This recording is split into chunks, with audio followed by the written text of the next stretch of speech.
अथ सप्तश्लोकी दुर्गा। शिव उवाच देवी त्वं भक्तसुलभे सर्वकार्यविधायिनी कलौ हि कार्यसिद्ध्यर्थमुपायं ब्रूहि यत्नतः।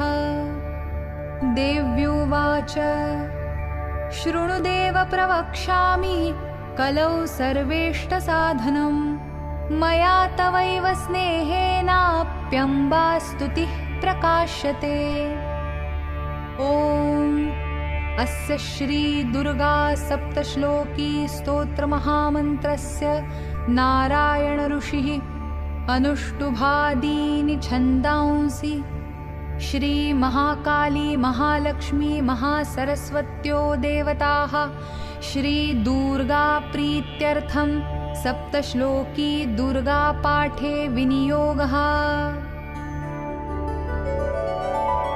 ज्ञानिनामपि चेतांसि देवी भगवती हि सा बलादाकृष्यमोहाय महामाया प्रयच्छति। दुर्गे स्मृता हरसि भीतिमशेषजन्तोः स्वस्थै स्मृता मतिमतीव शुभान् ददासि। दारिद्र्यदुःखभयहारिणिका त्वदन्या सर्वोपकारकरणाय सदार्द्रचित्ता। सर्वमङ्गलमाङ्गल्ये शिवे सर्वार्थसाधिके शरण्ये त्र्यम्बके गौरी नारायणि नमोऽस्तुते।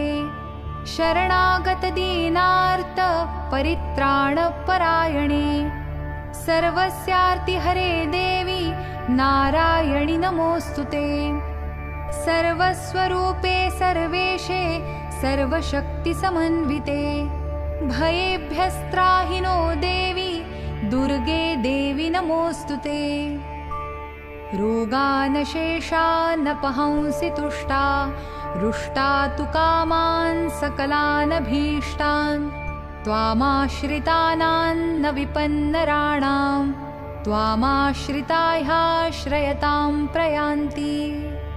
सर्वाबाधाप्रशमनं त्रैलोक्यस्याखिलेश्वरी एवमेव त्वया कार्यमस्मद्वैरिविनाशनम्।